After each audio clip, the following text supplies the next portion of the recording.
ఆ! అందరూ మ్యూట్‌లో ఉండండమ్మా. ఇప్పుడు శ్రీకాంత్ మావయ్య మీకు అంతర్యామి కథ చెబుతారు. అదయిన తర్వాత మనం హనుమాన్ చాలీసా స్టార్ట్ చేసుకుందాము. అందరికీ సాయిరామ్. సాయిరామ్ సార్. నా మాట బాగా వినబడుతుందా? వినపడుతుంది. ఓకే, అందరూ మ్యూట్లో ఉండండి. ఇవాళ మీ అందరికీ చెప్పడం కోసం అంతర్యామి రాముడు మంచి బాలుడు అనేటువంటి ఒక కథను తీసుకొచ్చింది. మనం నిన్న పాడినటువంటి పాటని మన బాలబోధలో ఒక బాలుడు పాడి మళ్ళీ నాకు పంపించాడు. నేను త్వరలో మీ అందరికీ యూట్యూబ్ లో అందుబాటులో ఉండేలాగా ఏర్పాటు చేస్తాను. సరే, ఇవాళ మనం చెప్పబోతున్నటువంటి కథలో కథ అంటే ఆల్రెడీ ఒక కథ ఉంది, ఆ కథలో ఇంకో కథ కూడా ఉంది. సో అందుకని కొంచెం జాగ్రత్తగా వినండి. అనగనగా ఒక ఊర్లో ఒక పిల్లోడు ఉన్నాడట. ఆ పిల్లవాడి పేరు రాముడు. రాముడు మంచివాళ్ళు కదా. ఆ మాదిరిగానే మన రాముడు కూడా పేరుకు తగినట్లుగా మంచి బాలుడు. ఎందుకంటే రాముడు ఎప్పుడు కూడా చాలా బుద్ధిగా వ్యవహరించేవాడు, చక్కగా చదువుకునేవాడు, ఎంత చక్కగా ఫ్రీ టైంలో ఆడుకునేవాడు. రాముడికి వాళ్ళ అమ్మ నాన్న ఏం చెప్తే అది, అంటే వాళ్ళ అమ్మ గాని వాళ్ళ నాన్నగారు అని గాని పలానది వద్దు అన్నారనుకోండి, ఇక ఆ పని చేసేవాడే కాదనమాట. ఇక అలాంటి పనుల జోలికి పోయేవాడే కాదు. అందుకని రాముడు అంటే ఆ ఊర్లో అందరికీ ఇష్టం. పెద్దల మాటను శ్రద్ధగా వినేవాడు. ఇలా రోజులు గడుస్తూ ఉన్నాయి. రోజు మాదిరిగానే తను చదువుకోవడానికి మీరందరూ ఎట్లాగైతే స్కూల్కి వెళ్తారో తను కూడా తన స్కూల్కి వెళ్ళేవాడు. రాముడు చదువుకున్నటువంటి స్కూల్ పేరు ఏంటంటే గురుకులం అన్నమాట. అప్పట్లో పురాతన కాలంలో స్కూళ్ళని గురుకుల అని అనేవాళ్ళు. సో రాముడు చదువుకునేటువంటి గురుకులంలో టీచర్స్ ని మనం మన మన స్కూల్లో టీచర్స్ ని మేడం సార్ అని పిలుస్తూ ఉంటాం కదా, కానీ గురుకులంలో టీచర్ ని గురువు గారు అని సంబోధించారు. అర్థమైందా? ఆ రకంగా గురుకులానికి వెళ్ళాడు. ఆ గురుకులం ఎలా ఉందో తెలిసిన, ఆ గురుకులం ఎలా ఉందంటే చక్కగా పూల మొక్కలు పెట్టేస్తుంది, చక్కగా పక్షులు కిలకిలా రావాలి వినబడుతున్నాయి. ఆ తర్వాత అందంగా తీర్చిదిద్దారు. తర్వాత పర్ణ కుటీరాలు ఉన్నాయి. ఇట్లా ఆ రాముడు వెళ్ళినటువంటి గురుకులం అనేది చాలా రమణీయంగా ఉందన్నమాట. అంటే అక్కడికి వెళ్ళంగానే మనసంతా ప్రశాంతంగా ప్రసన్నంగా తయారవుతుంది. అటువంటి కుటీరానికి వెళ్ళిన తర్వాత, అటువంటి గురుకులానికి వెళ్ళిన తర్వాత క్లాసు మొదలయ్యేటువంటి టైం స్టార్ట్ అయింది. సో పిల్లలంతా కూడా క్లాస్ లో అటెండ్ అయ్యారు. అటెండ్ అవ్వగానే గురువు గారు వచ్చారు. పిల్లలందరూ ఆసక్తిగా ఎదురు చూస్తున్నారు, ఇవాళ ఏం పాఠం చెప్తారు గురువు గారు అని చెప్పేసి ఆసక్తిగా ఎదురు చూస్తున్నారు. ఇగో ఇట్లా గడ్డం కింద చేయి పెట్టుకుని మరి.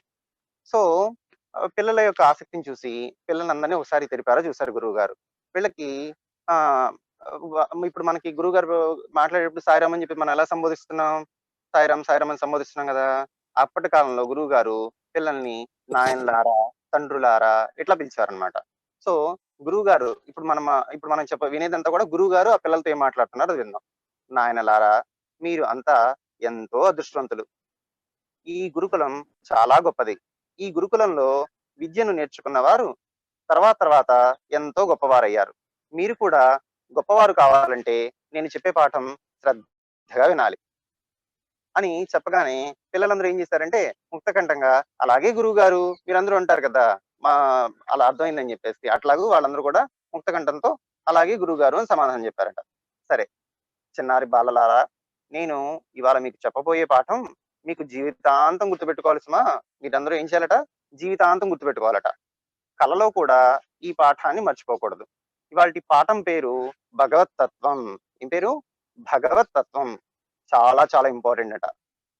ఇప్పుడు పాఠం చెప్పడం మొదలు పెడుతున్నారు. పాఠం ఏం చెప్పారంటే భగవంతుడు సర్వాంతర్యామి. భగవంతుడు సర్వాంతర్యామి అంటే భగవంతుడు లేని చోటు లేదు. భగవంతుడు దయామయుడు. భగవంతుని నమ్మినవాడు ఎన్నటికీ నష్టపోడు. భగవంతుడు ప్రభువులకు ప్రభు. భగవంతుడే సృష్టికర్త. భగవంతుడి కంటే వేరైనది గొప్పది మరొకటి లేనే లేదు. భగవంతుడే అందరికీ ఆధారం. భగవంతుని పట్ల విశ్వాసం ఉన్నవాడికి భయం అనేదే ఉండదు. ధర్మబద్ధంగా జీవించే వాళ్లను భగవంతుడు ఎప్పుడూ రక్షిస్తూ ఉంటాడు.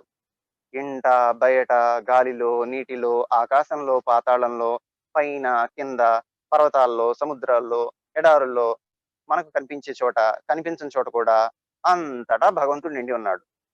అంచేత మనం ఎప్పుడు కూడా భగవంతుని మరవనేయకూడదు. భగవంతుణ్ణి ఎప్పుడూ ధ్యానిస్తూ, స్మరిస్తూ, భజిస్తూ ఉండాలన్నమాట. నాయనలారా, ఇవాళ పాఠం మీరు విన్నారు కదా, మీకు పాఠం బాగా అర్థమైందా అని అడిగారు గురువుగారు. అప్పుడు పిల్లలంతా ముక్తకంఠంతో ఓ ఎస్ బాగా అర్థమైంది గురువు గారు అంటే మనలాగా ఎస్ అని సమాధానం చెప్పలేదు కానీ ఓ బాగా అర్థమైంది గురువు గారు అని సమాధానం చెప్పారనమాట. సంతోషం నాయనలారా, అయితే ఈ అరటి పండ్లను తీసుకోండి ప్రసాదంగా.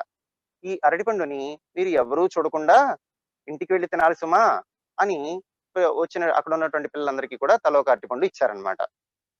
రాముడు కూడా అందరితో పాటు అరటిపండు తీసుకున్నాడు. సరే, మీరంతా మళ్ళీ రేపొద్దున ఇక్కడికి వస్తారు కదా, ఎవరెవరు ఈ అరటిపండుని తిన్నారో ఎలా తిన్నారో చెప్పండి. ఎందుకనంటే ఈ అరటిపండు ఎలా తినాలట, గురువు గారు ఇక్కడ కండిషన్ పెడుతున్నారు. ఎవరు చూడకుండా ఈ పండుని ప్రసాదాన్ని స్వీకరించాలి ఏం చెప్పారు. పాఠం అయిపోయింది. పాఠం అయిపోగానే ఇప్పుడు మనం జూమ్ లో ఉన్నాం కదా, మీకు ప్రసాదం ఇవ్వడానికి వీలు పడదు కదా. కానీ అప్పటి కాలంలో ఏంటంటే పాఠం చెప్పిన తర్వాత ప్రసాదం ఇచ్చారు. మన సత్సంగంలో కూడా పాఠం అయిపోతే అప్పుడప్పుడు ప్రసాదాలు ఇస్తూ ఉంటారు కదా, అట్లా అక్కడి కాలంలో కూడా ప్రసాదం ఇచ్చారు. అయితే గురువు గారు ఏం కండిషన్ పెట్టారు, ఈ ప్రసాదం మీరు పాఠం బాగానే విన్నారో లేదో నాకు తెలియాలంటే మీరు ఈ ప్రసాదం ఎవరు చూడకుండా తినండి అని చెప్పి అందరికీ ఒక అరటిపండు ఇచ్చేసారనమాట. సో రేపు మీరంతా ఇక్కడ మళ్ళీ వచ్చిన తర్వాత ఎవరెవరు ఈ అరటిపండు ఎలా తిన్నారో చెప్పండి అని పిల్లలందరికీ ఒక్కొక్క అరటిపండు పంచిపెట్టేశారు. అందరూ కూడా చాలా సంతోషంతో అరటిపండు చాలా పెద్దగా క్యూట్ గా చాలా బాగుందన్నమాట. సో వావ్ వావ్ అని చెప్పేసి అనుకుని అందరూ అరటిపండు తీసుకుని చకచకా ఇళ్ళకి వెళ్ళిపోయారు. మరి ఇంటికి వెళ్ళిన తర్వాత రాముడు ఏం చేశాడు, మరి మిగతా కథ ఇప్పుడు చెప్పేద్దామా మళ్ళీ రేపొద్దున చెప్పుకుందామా? ఇప్పుడే చెప్పేయండి సార్. సరే ఇప్పుడే మీరు చెప్పండి అన్నయ్య. ఓకే, ఓకే, ఇప్పుడే చెప్పేస్తాను. ఇప్పుడే చెప్పండి అన్నయ్య. సరే, అందరూ మ్యూట్ లో ఉండండి, ఇప్పుడే చెప్పేస్తాను. సో అందరికి ఇంకేముంది అరటిపండు తీసేసుకుని అందరూ వెళ్ళిపోతున్నారు అనమాట. చక్కగా వెళ్ళిపోతున్నారు. వెళ్ళిపోతూ కొంతమంది అరటిపండు బాగా నచ్చేసి దారిలో ఎవరు కనబడుకోకుండా, ఫ్రెండ్స్ కి ఎవరికి కనబడుకోకుండా, ఇగో వాడు సురేష్ గారు చూడలేదు, వాడు రమేష్ గారు చూడలేదు, అదిగో వాడు ఎవడో గిరీష్ గారు అక్కడెక్కడో ఉన్నాడని చెప్పేసి వెళ్ళిపోయి చట్టుకున్న గోడ చాటుకు వెళ్ళిపోయి తినేసాడనమాట ఒకడు. ఇంకోటి ఏం చేశాడు, అట్లా కాదు ఈ రోడ్డు మీద అయితే ఎవరో ఒకళ్ళు చూస్తారు, మన ఫ్రెండ్స్ చూడకపోయినా కానీ బయట వాళ్ళు చూస్తారు, అందుకని ఏం చేయాలి, మన ఇంట్లోకి వెళ్ళి గదిలో తలిపేసుకుని తిందాం అని చెప్పేసి ఒకటి ఏం చేస్తాడంటే గదిలో తలిపేసుకుని వెళ్ళి అటువంటి తినేస్తాడు. ఇంకోటి ఏం చేశాడు, అరే ఇంట్లో ఉన్నా గానీ మళ్ళీ అక్కో తమ్ముడో చెల్లో ఎవరో ఒకళ్ళు చూస్తారు, గురువు గారు ఎవరు చూడకుండా తినమన్నారు కదా అని చెప్పేసి ఇంకోటి ఏం చేస్తాడంటే మంచం కింద దూరి మంచంలో కూర్చొని మంచం కింద దూరి దానిలో అప్పుడు తినేస్తాడు అనమాట చక్కగా. ఇంకోటి ఏం చేస్తాడు, దుప్పటి కప్పుని నన్ను ఎవరు చూడడు కాబట్టి నేను తినేస్తాను అని చెప్పేసి దుప్పటి కప్పుని కూడా తినేస్తాడు. ఇంకోటి ఏం చేస్తాడు, ఇట్లా కాదు ఎక్కడికి వెళ్ళినా కానీ ఈ గోలంతా ఉంటుంది, డాబా పైన ఖాళీ ఉంటుంది కదా, సో డాబా పైన అయితే మనల్ని ఎవరు చూడని చెప్పేసి డాబా పైకి ఎక్కి డాబా పైన కూర్చొని తినేస్తాడు. కానీ రాముడు మంచివాళ్ళు కదా, గురుగారు చెప్పిన పాట శ్రద్ధగా ఉన్నాడు. అరే ఎక్కడ తినాలి అని పాపం మనోడికి ఏమో ప్లేస్ దొరకడంలా, సరైన ప్లేస్ దొరకడంలా. రాముడికి ఏమో అయ్యో నిరుత్సాహం వచ్చేసింది, గురుగారు ఏమో ఎవరు చూడని చోట తినమన్నారు, నాకేమో ఎవరు ఇక్కడ అందరూ ఉన్నారే, ఎవరూ లేకుండా ఒకటి లేదే అని చెప్పేసి బాధపడుతూ ఉంటాడు అనమాట. సరే, రాముడు అరటిపండు ఫైనల్ గా తినలేదు. సో మరుసటి రోజు గురుగారి దగ్గరికి అందరూ వచ్చేసారు.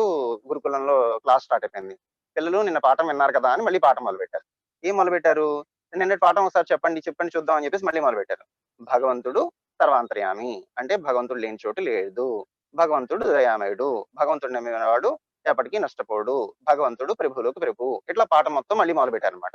మొదలుపెట్టగానే సరే అయితే ఈ పాఠం మీకు అర్థమైందో లేదో ఎలా తెలుస్తుంది నాకు అని చెప్పేసి అన్నారు. మాకు అందరికి అర్థమైందండి, కావాలంటే మేము తిప్పి చెప్తామండి అని చెప్పేసి భగవంతుడు సర్వాంతర్యామి, భగవంతుడు ప్రభువులకు ప్రభు, ఇట్లా అందరూ చెప్తున్నారు. పాఠం చెప్తే పాఠం అర్థమైనట్లుంటారా? అందుకని గురుగారు ఏం చేశారు, మీరు అందరూ అరటిపండు ఎట్లా తిన్నారో చెప్పండి అని అడుగుతారు. అనగానే అందరూ ఏం చేస్తారు, గురుగారండి నేనైతే అసలు ఎవరు చూడకుండా అండి గదిలో తలిపేసుకుని తిన్నానండి, గురుగారండి నేను ఎవరు చూడకుండా దుప్పటి కప్పుకుని తిన్నానండి, గురుగారండి నేను ఎవరు చూడకుండా గోడ చాటుకెళ్ళి తిన్నానండి, ఇలా ఒక్కొక్కళ్ళు ఒక్కొక్కటి చెప్తూ ఉంటారు. అందరూ తినేసారా పళ్ళు అని అడిగారు గురుగారు. అందరం తిన్నామండి అన్నారు. కానీ రాముడు అప్పుడు లేస్తాడు అనమాట. లేచి గురువుగారండి నన్ను క్షమించండి అండి, మీరు చెప్పిన పని నేను చేయలేకపోయానండి, నాకు ఎక్కడ తినడానికి నన్ను ఎక్కడికి వెళ్ళినా కానీ ఎవరో ఒకరు కనబడుతున్నారండి, అదేంట్రా నువ్వు కావాలంటే మీ ఇంటి వెనకాలే పొలం ఉంది కదా, పొలంలోకి వెళ్ళి తినచ్చు కదా అని గురుగారు అంటారు అనమాట. అప్పుడు గురుగారు చెప్తారు, మీరే కదండి భగవంతుడు సర్వాంతర్యామన్నారు, భగవంతుడు లేని చోటు లేదన్నారు, మరి ఎక్కడికి వెళ్ళినా కానీ భగవంతుడు చూస్తూనే ఉన్నాడు కదండి, మరి భగవంతుడు చూస్తుంటే మనం ఎలా తింటామండి, మీరు చెప్పారు కదండి ఎవరు చూడకూడదు అన్నారు, మరి భగవంతుడు కూడా చూడకూడదు కదండి, మరి భగవంతుడు లేని చోటు లేనప్పుడు భగవంతుడు చూడకుండా ఎలా ఉంటాడండి అని చెప్పేసి రాముడు గురువు గారికి సమాధానం చెప్తారనమాట. వీడికి ఒక్కడికి పాఠం చక్కగా అర్థమైంది, వీడు చక్కగా అర్థం చేసుకున్నాడు, భగవంతుడు సర్వాంతర్యామి, భగవంతుడు ఎప్పుడు మనల్ని చూస్తూ కనిపెట్టుకుంటూ ఉంటాడు, అంచేత భేష్ నాన్న నువ్వు పాఠం చాలా శ్రద్ధగా విన్నావు, ఈ పాఠం మీరు ఎంతవరకు విన్నారు, మీకు ఎంతవరకు అర్థమైందని చెప్పడం కోసమే మీకు ఈ పరీక్ష పెట్టాను, ఈ పరీక్షలో నువ్వు నెగ్గావు, భగవంతుడు మనల్ని ఎప్పుడూ కూడా పరిరక్షిస్తూ కాంచుతూ మన వైపే తన దృష్టి నిలిపి ఉంటాడు. సో భగవంతుడు అనేవాడు మనం చూస్తూనే ఉంటాడు. షిరిడి సాయిబాబా వారు కూడా ఒకటి చెప్తారనమాట, అంటే ఎవరి దృష్టి నా యందు ఉందో వారి యందే నా దృష్టి ఉంటుంది అని. ఈ వాక్యాన్ని కొంచెం సరిగ్గా అర్థం చేసుకోకుండా అంటే అదేంటి దేవుడు మరి ఇంత పార్షియల్ గా ఉన్నాడు, ఆయన్ని చూస్తే నన్ను చూస్తానంటున్నాడు అని అనుకునేటువంటి అవకాశాలు ఉన్నాయి. కానీ సమర్థ సద్గురు అయినటువంటి షిరిడి సాయిబాబా అలా చెప్పలా. ఆయన ఎలా చెప్పారు, నువ్వు గనక షిరిడి బాబా వారి మీద అంటే ఒక సద్గురువు మీద గాని ఒక దైవ స్వరూపం మీద గాని నువ్వు దృష్టి లగ్నం చేస్తే ఆయన దృష్టి సదా నీ యందే ఉంది అని నువ్వు గుర్తించగలుగుతావు. నువ్వు దాని మీద ఇప్పుడు నిన్ను అవతల వాళ్ళు చూస్తున్నా నీకు ఎలా తెలుస్తుంది? అవతల వాళ్ళని నువ్వు చూస్తేనేగా వాళ్ళు నిన్ను చూస్తున్నా లేదు తెలిసేది. నువ్వు వాళ్ళని చూడకుండా వాళ్ళు నిన్ను చూస్తున్నా తెలుస్తుందా? తెలియదు కదా. అట్లానే దేవుడి ఎందు కనుక మనం దృష్టి నిలిపామనుకోండి, దేవుడి దృష్టి మన మీదే ఉందని మనం తెలుసుకోగలుగుతాం అన్నమాట. సో ఆ రకంగా రాముడు గురువు గారు చెప్పిన పాఠాన్ని శ్రద్ధగా విని దేవుడు అన్ని చోట్ల అన్ని వేళ ఎప్పుడు మనల్ని చూస్తూ ఉంటాడు కాబట్టి మనం దేవుడికి అనుసరణలో ఉండాలి. మనం ఏ పని చేసినా, మంచి పని చేసినా దేవుడు చూస్తాడు, చెడు పని చేసినా దేవుడు చూస్తాడు, మనం ఒకరిని మెచ్చుకున్నా దేవుడు చూస్తాడు, మనం ఒకరిని నిందించినప్పటికీ కూడా దేవుడు చూస్తూ ఉంటాడు. సో అందుకని మనం దైవ సాక్షిగా అంటే ఈశ్వర సాక్షిగా లేదంటే ఇట్లా చెప్తూ ఉంటాం కదా, పెద్దప్పుడు దేవుడి మీద ఒట్టేసి చెప్తున్నాను ఇట్లా అంటూ ఉంటారు కదా. సో దేవుడు అనేటువంటి వాడు ఎప్పుడు మనల్ని గమనిస్తూ ఉన్నాడు అనేటువంటి నిరంతరమైనటువంటి స్పృహలో మనం ఉండాలన్నమాట. ఎలా ఉండాలి? సరే, ఇప్పుడు మీరందరూ జూమ్ లో ఉన్నారు కదా, మీరందరూ జూమ్ లో ఉంటే మీరు సపోజ్ మీ తలని ఇలా అనుకుంటున్నారు అనుకోండి, నాకు కనబడుతుందా కనబడదా? కనబడుతుంది కదా. అట్లాగే అలా కాకుండా మీరు ఇంకొక వైపు ఇప్పుడు నేను పాఠం చెప్తుంటే అట్లా కాకుండా ఇట్లా చూస్తున్నారు ఇట్లా చూస్తున్నారు అనుకో, నాకు కనబడుతుందా కనబడదా? ఎట్లాగైతే ఇక్కడ నాకు ఎలా కనబడుతుందో భగవంతుడికి మనం పుట్టిన దగ్గర నుంచి మనం ఈ లోకాన్ని వదిలేసి వెళ్ళిపోయే వరకు కూడా మన యొక్క ప్రతి చర్య, మన ప్రతి మాట, మన యొక్క ప్రతి చేత అన్ని కనబడతాయి అన్నమాట. అర్థమైందా? అందుకని దేవుడు ఎప్పుడు మనం కనిపెట్టుకుని ఉంటాడు కాబట్టి దేవుడి దృష్టిలో మనం మంచి వాళ్ళం అవ్వాలి. మనం అమ్మ దృష్టిలో మంచి వాళ్ళం అవ్వాలా, నాన్న దృష్టిలో మంచి వాళ్ళం అవ్వాలా, ఫ్రెండ్స్ దృష్టిలో మంచి వాళ్ళం అవ్వాలా, టీచర్స్ దృష్టిలో మంచి వాళ్ళం అవ్వాలా? మనం ఎవరి దృష్టిలో మంచి వాళ్ళం అవ్వాలంటే దేవుడి దృష్టిలో మనం మంచి వాళ్ళు అవ్వాలి. దేవుడి దృష్టిలో కనుక మనం మంచి వాళ్ళం అయ్యామనుకోండి, మనం అందరి దృష్టిలోనూ మంచి వాళ్ళం అయినట్టే. అర్థమైందా? పైగా అమ్మాయినా కొంతసేపే చూస్తుంది, నాన్నగారు కూడా కొంతసేపే చూస్తారు. ఎందుకని? ఆఫీస్కి వెళ్తారు కదా. సో ఆ టైంలో మనం చూడటానికి అవకాశం ఉండదు కదా. గురువు గారు ఉన్నారనుకోండి, అంటే టీచర్స్ ఉన్నారనుకోండి, వాళ్ళు స్కూల్లో ఉన్నంతసేపే చూస్తారు. మన స్నేహితులు ఉన్నారనుకోండి, వాళ్ళతో మనం ఉన్నంతసేపే మన యందు వాళ్ళ యొక్క దృష్టి ఉంటుంది. అదే భగవంతుడు అనుకోండి, నువ్వు నిద్రపోతున్నప్పుడు కూడా నేను కనిపెట్టుకుని ఉండేవాడు ఎవరు? భగవంతుడు అనమాట. సో అందుకని దేవుడు 24 గంటలు సదా మనల్ని కనిపెట్టుకుని ఉంటాడు కాబట్టి, ఆయన యొక్క దృష్టి సదా మన మీద ఉంది కాబట్టి మన యొక్క దృష్టి కూడా ఎప్పుడు కూడా ఎలా ఉండాలి? అమ్మో భగవంతుడు నన్ను చూస్తున్నాడు, నేను చాలా జాగ్రత్తగా వ్యవహరించాలి, నేను పలానా వాళ్ళని నిందించకూడదు. నేను నిందిస్తే ఎవరు తెలుస్తుంది? దేవుడు తెలుస్తుంది. నేను పలానా అదిగో వాళ్ళ వస్తువు కదా, ఆ వస్తువుని ముట్టుకోకూడదు. ఎందుకని? ఆ వస్తువు ముట్టుకుంటే ఎవరు తెలుస్తుంది? ఫస్ట్ నా అంతరాత్మ తెలుస్తుంది. అదే దేవుడికి తెలుస్తుంది, అంతర్యామి తెలుస్తుంది. అంచేత మన యొక్క ప్రతి చర్యని ఇలా దేవుడు చూస్తున్నాడు. వాచ్ యువర్ మనకి సత్యసాయి వారు చెప్తారనమాట వాచ్ అని. వాచ్ అంటే చేతికి పెట్టుకునేటువంటి గడియారం కదా. ఆ వాచ్ కి ఉన్నటువంటి స్పెల్లింగ్ ఏంటి? WATCH. ఈ 5 అక్షరాలు కలిపితే వాచ్. అంటే వాచ్ యువర్ యాక్షన్స్, అంటే మీ యొక్క చర్యల్ని, మీ యొక్క ప్రవర్తనని గమనించుకుంటూ ఉండండి. వాచ్ లో watch your words, first W వస్తుంది కదా, అంటే మీ మాటలని మీరు గమనించుకుంటూ ఉండండి. రెండోది ఏ అంటే ఏంటి? యాక్షన్స్, అంటే కర్మలు, చర్యలు. అంటే మనం ఏం చేస్తున్నాము? మనం పక్కనోడు వస్తువు తీసుకున్నాం అనుకోండి, అది తప్పుడు చర్య. అందుకని ఏమవుతుంది? Watch your words, watch your actions.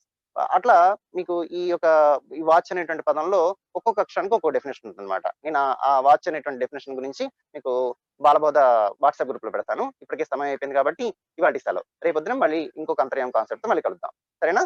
Sairam.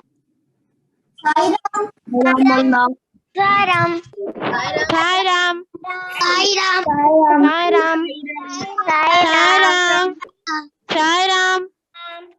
Sairam Sairam అన్నయ్య.